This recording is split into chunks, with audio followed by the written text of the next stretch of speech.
This episode is brought to you by Marvel Studios Echo. All episodes streaming January 9th, only on Hulu and Disney+. Rated TV MALV. Viewer discretion advised. Maya Lopez has betrayed her mentor, the notorious Kingpin. Now on the run, she returns to her hometown to prepare for the biggest fight of her life. Don't miss Marvel Studios' hardest-hitting series yet. An epic 5-episode event. Marvel Studios Echo. All episodes streaming January 9th, only on Hulu and Disney+.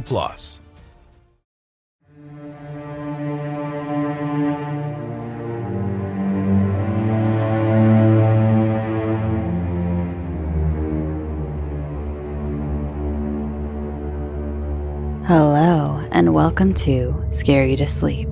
I'm your host, Shelby Scott, and I'm here to read you a bedtime story. This week, I don't have a bundle of announcements, so let's just dive into the story, shall we? Tonight I have for you a story by Adelina Hill. Adelina has her own podcast called Once Upon a Terror on Spotify. So if you like this story, please go check out Once Upon a Terror for more. Well, I hope you brought your swimsuit because we're going on a little vacation. Welcome to the Hotel Marin.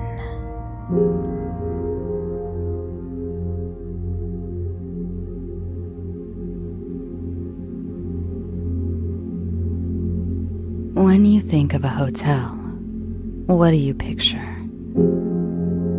The lemon-scented marble lobby, the pool, the clean room waiting for you. Perfect. This hotel is not for you then. Hotel Marin is not just any hotel. Think of Cecil, the one in California. Marin is like that, a sister.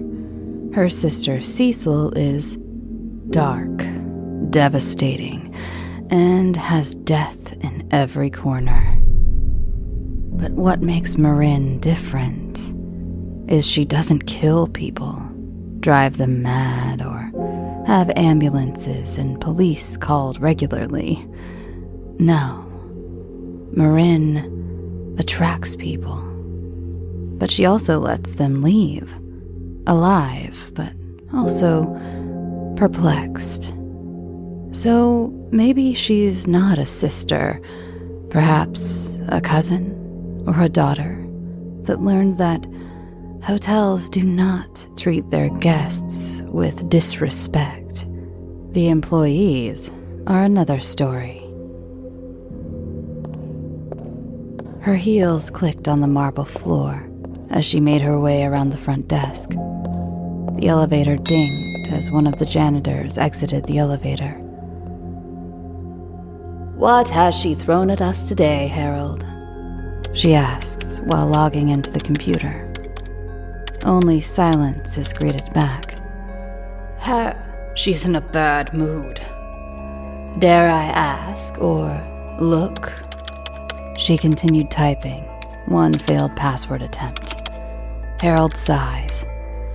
Either guess or look at what she's gifted me. She muttered under her breath and hit the enter key before witnessing the gift the hotel had left them that morning.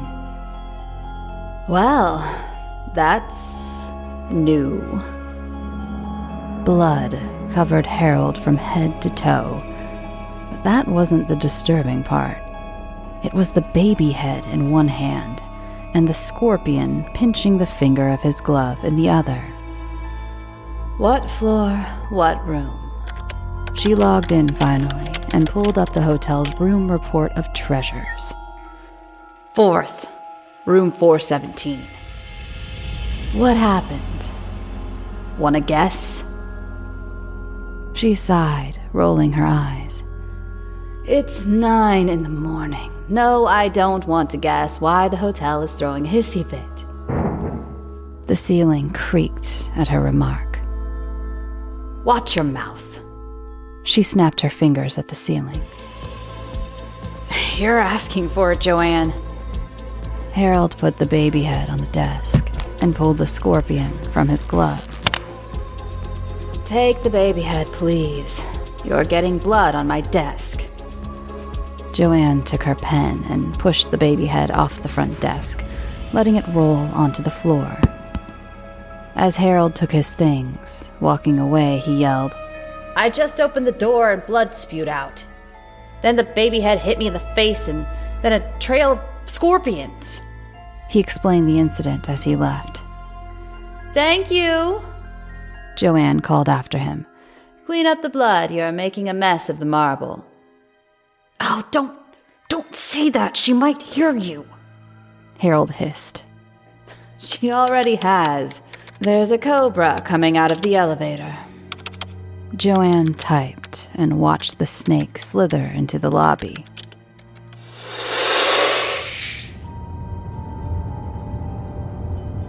"This is it!" Gail squealed as her husband pulled in through the gates of the Hotel Marin. Her husband squinted through the glass and questioned the GPS. Had they taken a wrong turn? Gone too far? Or maybe it wasn't open to the public anymore.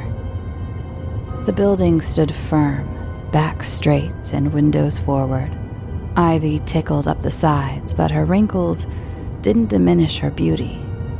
Sure, it showed her age, and there were cracks up the front of the stone layering. She was built by hand, every stone laid and pieced together. She looked old, but she was old, and with age came experience. Are you sure this is it?" Gail's husband asked, pulling into a drop-off spot for luggage. "Yes, it is. Oh, and it's just as beautiful as it was on the website." "There's a website for this place?" He looked back at his daughter, Shelby. She shrugged and continued looking out the window at the hotel. No longer drenched in blood or carrying a baby's head, Harold pushed through the revolving doors of the hotel. Instead, he wore a nicely fitted suit and performed as a doorman. He pulled the car door open for Gail. "Welcome to the Hotel Marin. Let me help you with your bags, miss." "Oh, thank you. They're in the trunk. Where's Shelby? Shelby?" Gail looked around for her daughter.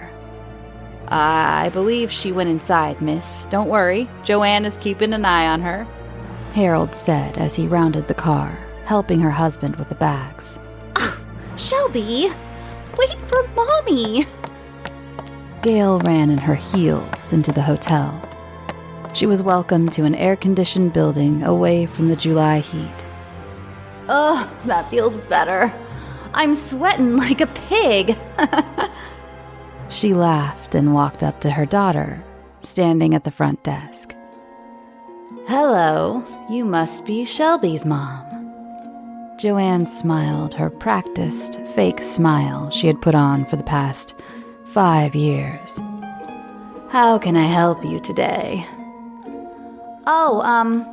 We need a room.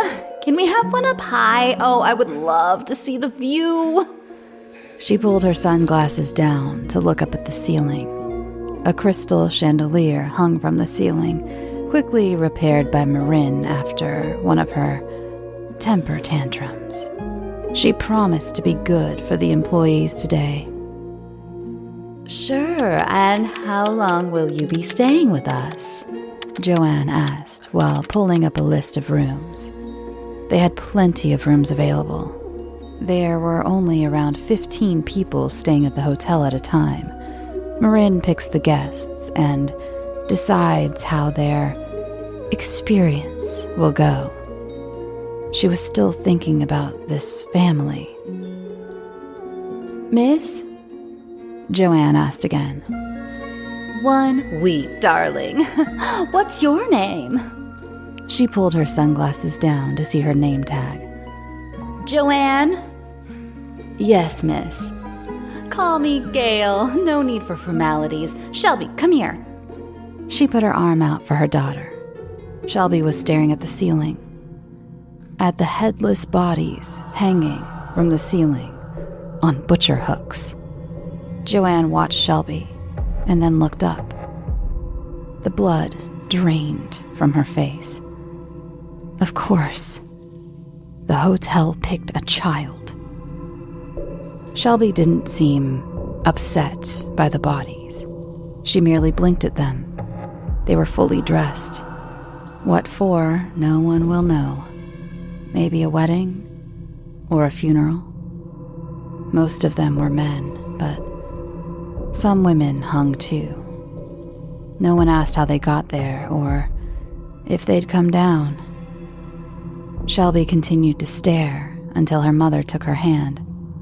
What on earth are you staring at? Gail asked, annoyed at her for not coming when she was called. The hotel picked Shelby. Shelby? Her mother softened her tone and pulled some money out of her wallet.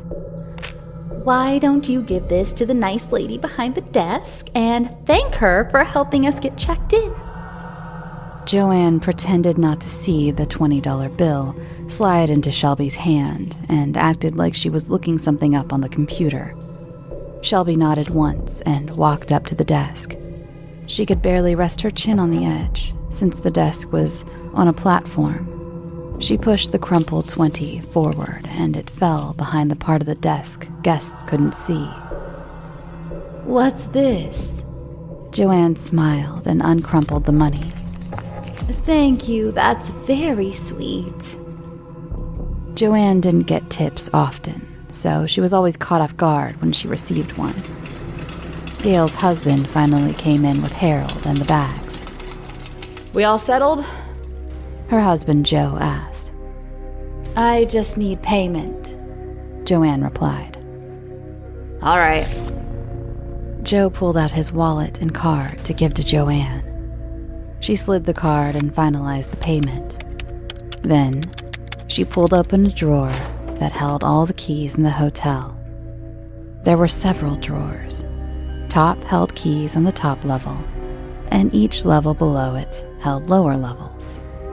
In the top drawer, she looked at all the skeleton keys and waited for Marin. No, Joanne whispered.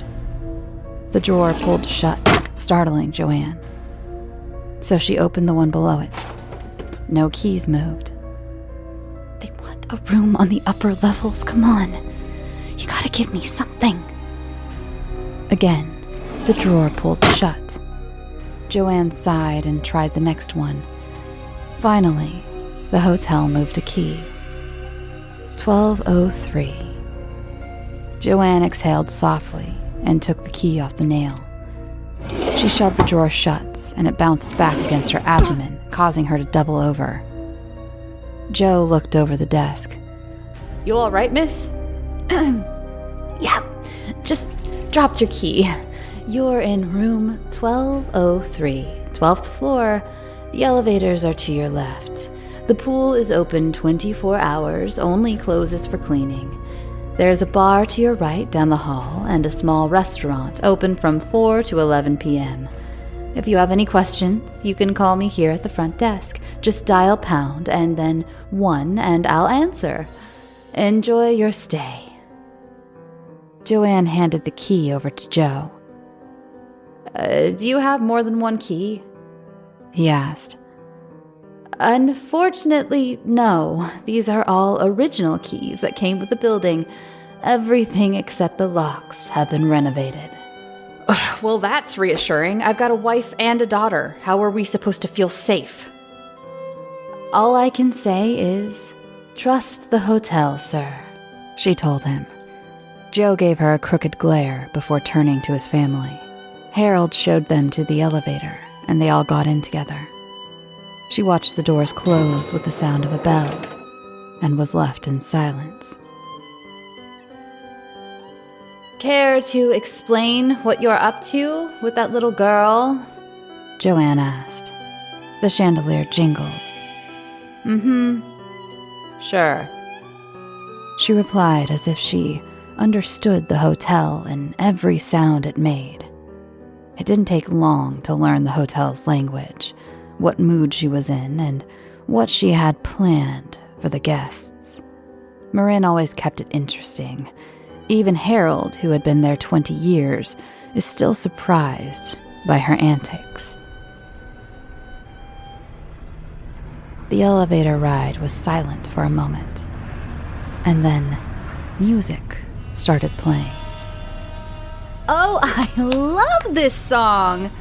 Gail clapped her hands together as some Frank Sinatra song came on the speakers. Harold raised an eyebrow and tapped an impatient finger on the railing of the luggage carrier. He had no idea what Marin was up to. They reached the 12th floor, and Shelby stepped off the elevator first. The room was not far from the elevator, since it was only the third room on the floor. Joe looked at the key and then slipped it into the hole. It wasn't as flimsy as he predicted it to be, and the door unlocked with a firm turn and click of the lock. Harold helped them with their luggage, and Gail gave more money to Shelby to give to Harold. She did so without making eye contact. She's awfully quiet, Harold commented after taking the money. Joe smiled. Yeah, but not silent. She can read and write and talks at school sometimes. We just assume she likes to keep to herself. He ran his fingers through her platinum blonde curls, and she moved to explore the room. Well, the ice and vending machines are down the hall and on the left. Give the front desk a ring if you need anything, and enjoy your stay. He smiled and closed the door behind him. Be nice, he whispered to the door, and left to attend other matters in the hotel. But Harold knew Marin had a reason for everything she did to the guests. How the hotel went about it, Harold and Joanne would typically not see it. Marin would make sure only the guests could see things. In a way, she seemed to confront them. Some people would leave angry and want a refund. They'd get it, partially. Others would leave in tears, finding out something they already knew, but didn't wish to come to terms with. Marin helped her guests. In a gory, disturbing way, but it seemed to bring peace to the guests at the end of the day. Back in the hotel room, Gail looked out the window, frowning. What's wrong, honey? Her husband asked. I asked for a room with a view. There are trees blocking the window. She huffed. Well, we are in the middle of nowhere. I don't know what you're expecting to see, dear. Gail rolled her eyes, brushing off the topic. Joanne did say this place had a bar. Let's get out of the room and get a drink. Not with Shelby with us, and it's a bit early to drink, Joe noted. Whatever. I'll go have fun by myself then. Take Shelby to the pool or something. And with that, she left the room. Joe frowned and shook his head at his wife's behavior. He knew she needed a break from work, and a family vacation was the only way she was going to get it. Still, he didn't understand how Gail found this place. It's as if she looked up the world's most unvisited hotels. As a matter of fact, Joe didn't recall seeing anyone else in the lobby other than the employees, and it was the middle of the day. Where were the other guests? Well, kiddo, want to go for a swim? Joe asked Shelby, and started opening her suitcase to get her swimsuit. I would like to explore the hotel, she said, and walked towards the door. Her dad followed. They might as well see what else was around in this old building. They descended in the elevator to the lobby.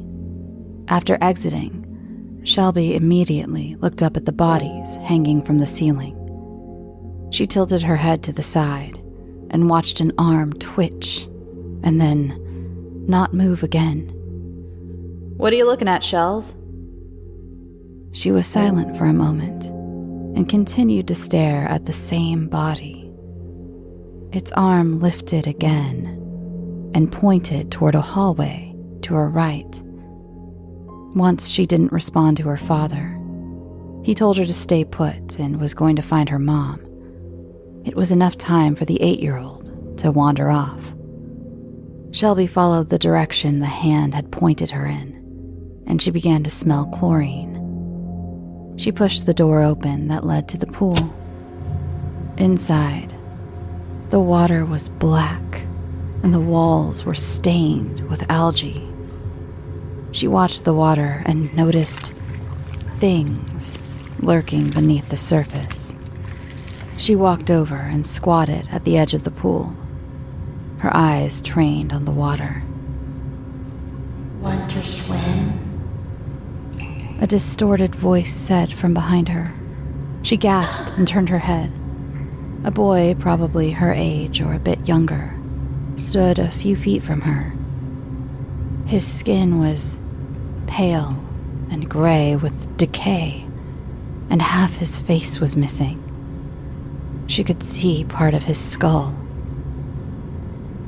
What happened to you? Shelby asked curiously. I don't know. Where are your parents?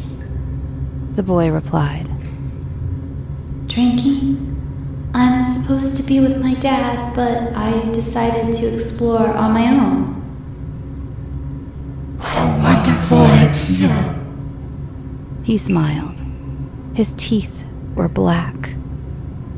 Welcome to the swimming pool. Would you like to go for a swim? No, I'm not wearing my swimsuit. The boy stood silent. Why are you scared of me? Shelby crossed her arms, as if she were cold. Because I've seen you before, along with the bodies hanging from the ceiling of the lobby. What do you mean? You've seen me before. I'm not supposed to know, and I act like I don't. But my mommy kills people for money. Those bodies and you are her most recent kills. There you are, Gail, Joe said, relieved to find his wife. I told you I'd be at the bar. She rolled her eyes and took another drink of her wine. Honey, we're here as a family, so let's do something as a family. Let me finish this drink and then we can all swim together. She took a sip of her still full wine glass. Sit down and have a drink, sir. The bartender spoke to Joe. I can't. I left my daughter in the lobby. I have to go get her. He spoke. Why'd you leave your daughter alone in a hotel lobby? The bartender asked while counting shipments. Joe raised a finger. Hey, don't you... He cut himself off, ignoring the bartender, and left to get Shelby. But once he got there, she was gone. The amazing disappearing act she loved to play so often. Shelby? Shelby? He called to his daughter. No answer. He scurried over to the front desk. Have you seen my daughter? No, sir. I'm sorry. Would you like me to check the cameras? Joanne asked. Yes, please. Joanne pulled up the video footage and searched for Shelby. But she knew she wouldn't find her. Marin had begun her job, and no one could interrupt her now. Hey there, it's the new year. You've got mood boards and resolutions, and work is back in full swing, and you don't need any extra stress in your life. And Factor's ready-to-eat meal delivery takes the stress out of meal planning and sets you up for success in the new year. Skip the grocery stores, prep work, and cooking fatigue. Instead, get chef-crafted, dietitian-approved meals delivered right to your door. With over 35 meals to choose from per week, including options like keto, calorie smart, vegan plus veggie, and more. Plus over 55 weekly add-ons, you'll have a ton of nutritious and flavorful options to kickstart your resolutions. Forget frantic lunch preps and rush dinners. Factor's 2-minute meals are your secret weapon in the new year. Fuel up fast with restaurant-quality meals, all delivered right to your door. Factor now offers loads of snack options like breakfast, smoothies, juices, snacks, and more to keep me going no matter what's on the schedule. Skip the overpriced takeout trap.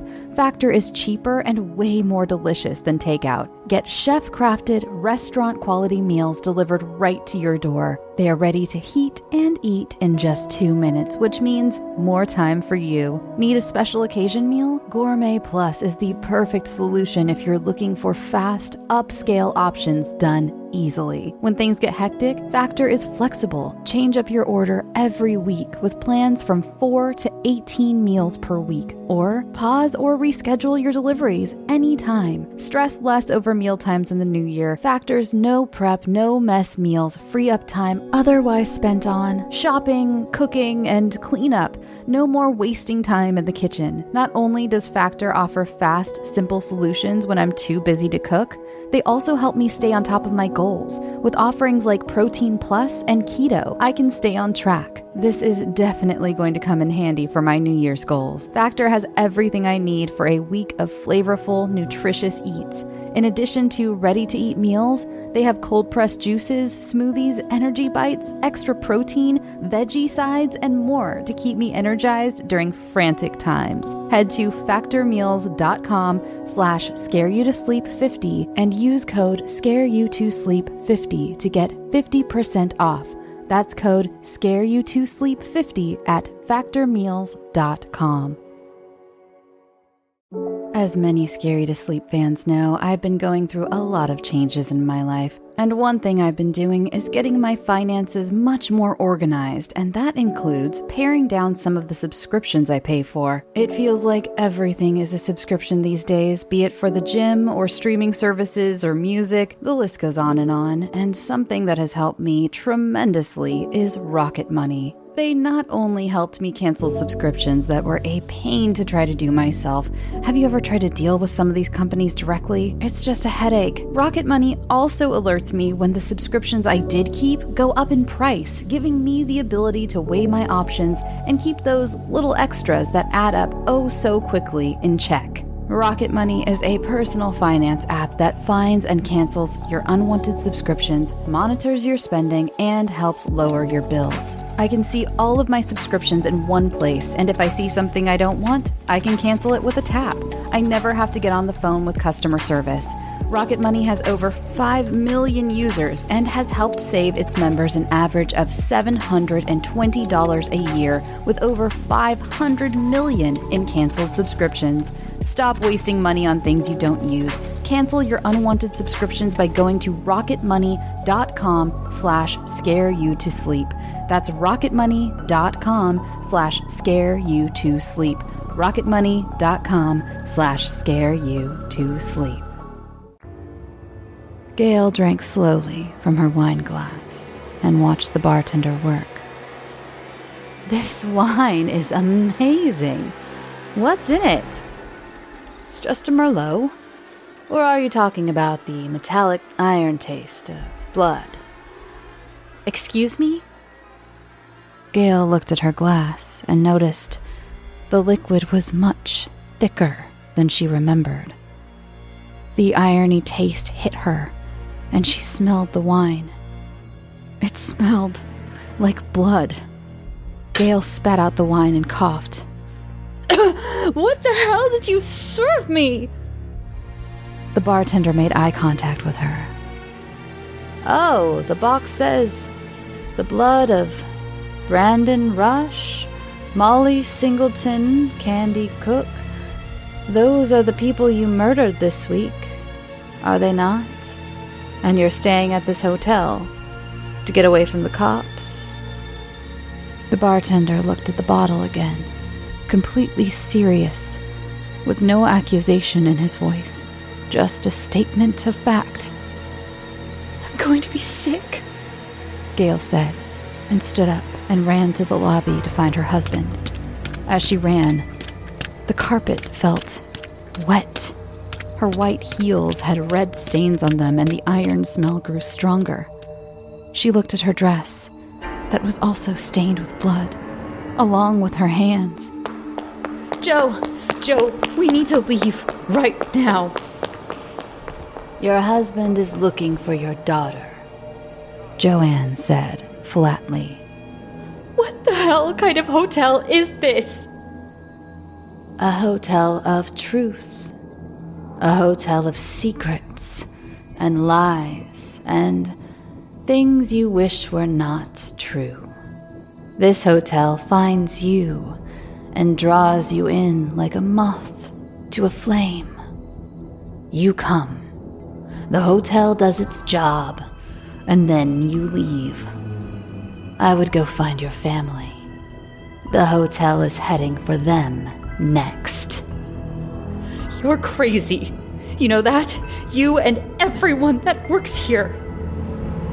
The hotel never lies.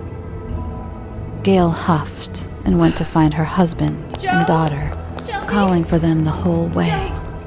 Shelby, come to mommy. She then made it to the pool and saw Joe sitting on a chair, watching Shelby swim. What's wrong, honey? Is everything okay? He asked. We need to leave now. What? What happened? Do you not see me? I'm covered in blood, Joe. Joe looked at her as she held her hands out. Are you okay? Do you need to sit down? No, I don't need to sit down. We need to get the hell out of here. A bartender just accused me of killing people and served me blood in a wine glass. Joe put his hand on his wife's forehead. She slapped it away. Are you listening to me? Honey, I hear you, but there is not a single red stain anywhere on you, and your breath smells like wine. Gail's head began to spin, and she couldn't think straight. She looked at her daughter swimming, and above her, on the wall, written in blood, was, "I know you did it." Gail lost her breath and vision. Her legs became jelly, and she fell to the floor. Joe's voice echoed in her ears as her world faded to darkness. Gail was eventually charged with murder and sentenced to life in prison. Shelby began talking again, knowing her mother wouldn't be there to pull her hair, making her swear not to tell a soul she killed those people. Joe divorced her and gained custody of his daughter. He didn't understand what happened in the hotel that month, but his life was never the same after that. Once you visit Hotel Marin, you will always leave knowing something new, something that was evident in your life, but you didn't want to admit. Everything at Hotel Marin can be seen, as long as you take a look.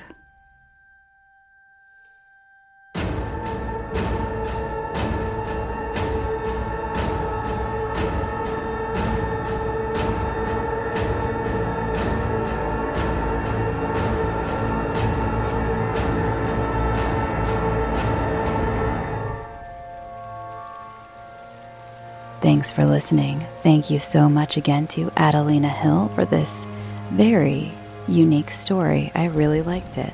I love stories about hotels. It's a great setting for horror stories.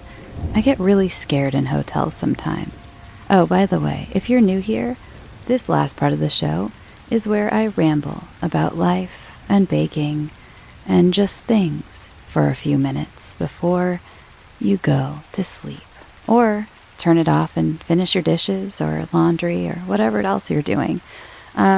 So yeah. Oh, you can follow the show on Twitter, Instagram, and Facebook. Just look for @scareyoutosleep. You can also find me on Twitter and Instagram @Shelby B. Scott, if you'd like to follow me. And I also have another show called Historic Hangouts. Yes, I'm going to keep plugging my other show. What are you going to do about it? Nothing. That's right. What else do I need? Oh, if you liked what I did to Adelina's story, and you have a story, and you're like, hey, that would be kind of cool to have my story made into a cool bedtime story thing that Shelby lady does, you can send yours to scareyoutosleep@gmail.com, and I'll make you a fun little keepsake like this, or at least you'll be considered for one. And also, yes, my submissions are still very behind, but send it in anyway. Sometimes I'll see one and like the title will grab my attention, so I admit sometimes I pick from the bottom of the pile, top of the pile.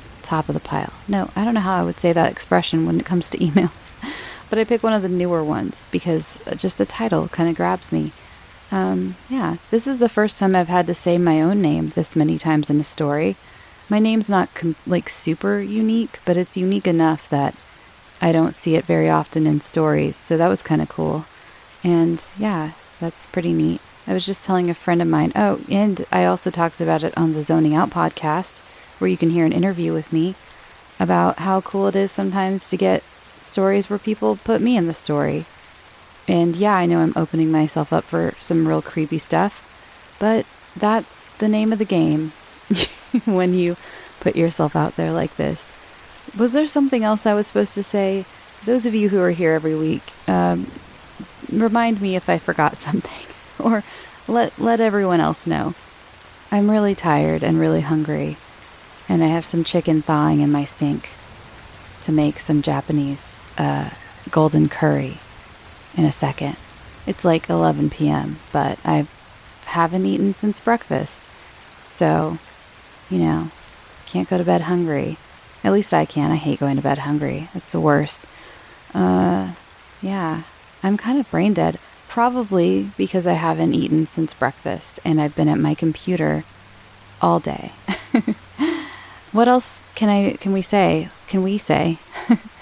I feel like there's something there's a cadence, and there's things that I usually say that are they just kind of flow out of me, and this week it's just not. What did I bake this week? Was it this week that I baked the cranberry orange loaf? I think so. If so, I had some that was like frozen, and this morning I turned it into French toast, and it was so good. The cranberries get all like gooey and like hot, and that doesn't sound very appetizing, I admit, but it's very, very good. If you ever have some cranberry orange loaf just laying around. I'm telling you though, if you have any sort of bread, try to make it into French toast. You'll find some amazing things. Like, of course, cinnamon swirl bread makes amazing French toast, duh. But then you'll find some gems like cranberry orange bread makes fantastic French toast. So does banana bread. So does cinnamon rolls. So do cinnamon rolls. Yeah, that's probably more grammatically correct. Yeah. So if you ever make like some, like, I bet lemon loaf would be really good French toast. I don't think I'd add cinnamon to it, but I bet that'd be really good. So, go out, live your life, make a loaf, make that loaf into French toast. That's my life advice for this week. Anyway, I already got my taxes done, which is cool. I usually wait till the last minute, and my taxes are very complicated. Shout out to all my freelance buddies out there who have nightmare tax seasons because you don't have taxes taken out of your checks throughout the year, so you have to pay ahead of time, or you forget to pay ahead of time, like I have done in past years, and then you have a big ol' fat bill from the IRS, and they're like, and to my international listeners, taxes in America are awful. They just make you guess at how much you owe, and if you don't get it right, you go to prison. And so that's a fun thing to have looming over us as inflation grows and the world is like it is. Also, my international listeners, I don't ever mean to be like condescending or anything when I explain Americanisms. I just hate the idea of Americans thinking we're like everyone knows about us and how we work, because I feel like that's also a very American thing, is like assuming the rest of the world knows about all of our things and does things the way we do. So I'm not trying to condescend. I'm just trying to inform, because I don't want to assume everyone knows what I'm talking about. Because I have people, shout out to India and Sweden and the UK, and I'm trying to think of some of my top places that aren't here where I have listeners. Mexico got a lot of listeners in Mexico. Canada, see you Canada, you're up there being cool. Literally. I'm cold. I'm really cold. It was 60 degrees in my apartment today. And yeah, I'm from Southern California. I talk about it all the time. And I'm a baby when it comes to cold. There was snow in Burbank this week. And again, I know that's not even just an Americanism. That is an LA-ism. So some of you are like, I don't know, is that a bad thing? I don't know. It doesn't snow in Burbank. And where I live, I almost doxed myself. Where I live, we also don't get snow, and there were reports that we might this weekend. So that's wild. Just a little climate change talk for you. This is a bummer ending. Ew, look at me. I just need to eat. It's my low blood sugar. I just gotta go. I'm gonna stop bringing the mood down, and I'm gonna go. Oh, by the way, I had an idea. I never do this. I usually run it just by like friends and family when I have an idea for a story. But I have an idea for a story. I'm not going to tell you what the story is yet, but I want to do a unique episode. I know some of you are not going to be on board and some of you are going to be like, no, don't. But for any of you out there who enjoy ASMR, I have an idea for a story that would incorporate the entire episode being like ASMR, like actual. Like, I know I kind of say that this show is ASMR-ish, but it's really not true ASMR. And I think I'm going to do it. I might do it as a bonus episode. Back when I had the idea for Guided Nightmares, there's still bonus episodes. But back then I realized that my ideas are strange to some people and they're very off-putting to a certain portion of my audience. So don't worry, if I ever have something super weird, I'll probably release it as a bonus episode, so you won't have to have only that to listen to that week. Or I might not if I run out of time. We'll see, but it'll probably be a bonus episode. Yeah, I just got some ideas floating around in my brain. I have a few stories, which is good because after Erica, that episode came out, which was, thank you so much, by the way. A lot of people really loved that story, and I really appreciate it. After that came out, I had kind of gone through all my like more thought out story ideas. Like, of course I have little bits and pieces that live in my phone and in my brain, but that was the last one that I had like fully formed and was like meaning to write.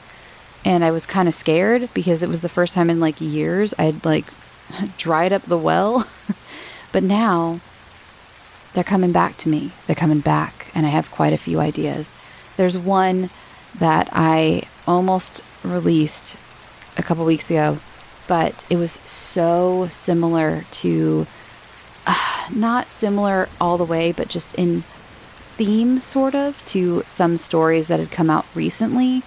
And I didn't want to overload you all with the kind of the same subgenre of horror.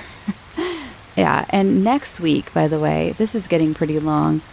Next week is going to be a really intense story, and I'm going to put a bunch of trigger warnings on it. It was written by a friend of mine, and he has had some crazy life experiences. It is not a true story. It's just come about because of some true experiences he had in a certain industry, and I'm very excited for it. Next week, though, it's going to be intense. It's going to be gory. It's going to be, I know I've stolen this from last podcast on the left, but it's going to be a gold star episode. Just letting you all know. I'm also working on a guided nightmare right now that is almost done, and I'm just being really nitpicky about it. Sometimes I go too intense with the research. Guided nightmares are not something I should spend so much time researching. I will give you a hint to the next guided nightmare. I've been researching 18th century ships. That's right. Okay, everyone, I'm going to go. I'm looking at the time right now on the wow, my brain is dead. I need to put proteins in my brain. The time on the recorder thingy is long. Okay, I love you.